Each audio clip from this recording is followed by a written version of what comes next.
Welcome to Ashwaveega News. This is Tejas Khatokar. Donald Trump, the President of the United States, has issued a stern warning to India. Unless India halts its imports of oil from Russia, India will continue to face massive tariffs on its exports to the US. Speaking about Air Force One, here's what Trump says. He says, I spoke with Prime Minister Narendra Modi and he said he's not going to be doing the Russian oil thing. But if they want to do that, then they'll just continue to pay massive tariffs. And they don't want to do that. And these are his own words. In his remarks, he linked the tariffs directly to India's purchases of Russian oil, stating that those imports are being used to fund Russia's war in Ukraine.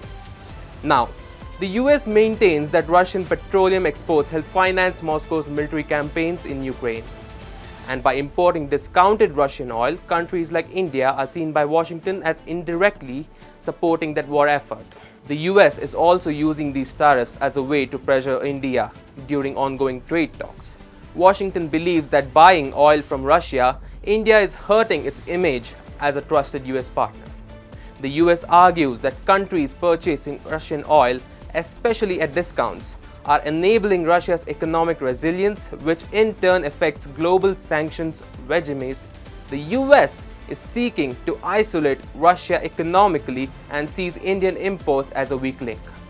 Now, this is the same government that on June 4, 2025, blocked a United Nations Security Council resolution that called for an immediate and permanent ceasefire in Gaza, the release of hostages, and full humanitarian aid access. Yes, humanitarian aid was blocked.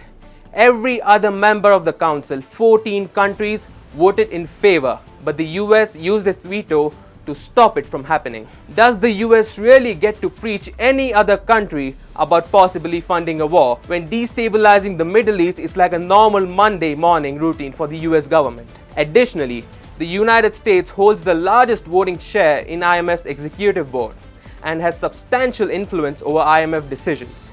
And on May 9, 2025, the IMF approved a funding package of about $2.3 billion for Pakistan. And this was after the Pahalgam attack followed by Operation Sindoor in the month of April, where India had accused Pakistan of sheltering and funding terrorism on their land. Does the US government get to preach about India losing credibility as a reliable partner when they never backed India in the India-Pakistan conflict over the Pahalgam attacks? They chose to stay neutral instead because Donald Trump wanted a Nobel Prize. And this is the same person who is being accused of covering the Epstein files. And don't take it from a journalist or the media. Take it from the richest man in the world who has worked closely with Trump. On June 5th, 2025, Elon Musk wrote a tweet accusing Donald Trump of being in the Epstein files.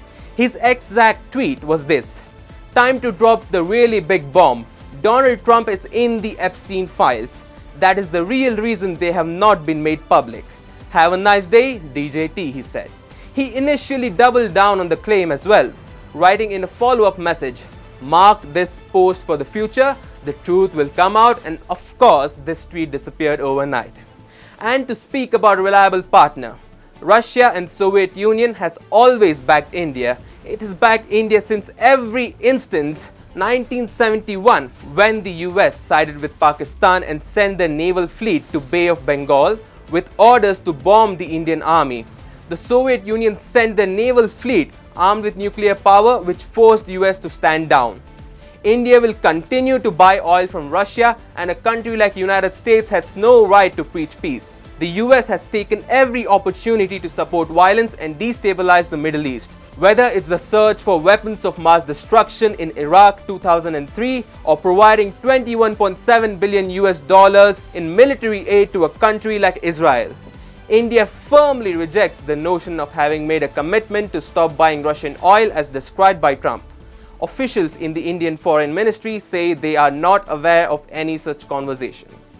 India emphasizes that its energy import policy is guided by energy security, affordability, and diversification, not primarily by geopolitics. The US has already imposed tariffs, reportedly up to 50% on Indian goods, with part of penalty tied directly to Russian oil.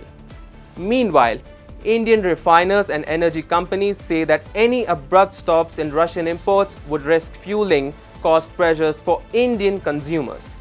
Trade talks between India and the US are ongoing. According to reports, a deal could lower US tariffs on Indian exports to around 15–16% if India agrees to gradually reduce Russian oil imports and open up new avenues of cooperation. India is now weighing how to balance its long-term energy sourcing needs from Russia and elsewhere, with increasing diplomatic pressure from the US. Here is one thing to watch out for: any kind of announcements ahead of the upcoming summit between President Trump and Prime Minister Modi. Any agreement or handshake there could signal a shifting of positions. To summarize, President Trump's rhetoric reflects a hardening US strategy. Buy Russian oil, you fund Russia's war, and we'll hit you with tariffs. India, meanwhile, insists its decisions stem from economic necessity and national security. The clash underlines not just trade and energy issues, but deeper questions about global alliances and the shape of the post-Ukraine conflict world.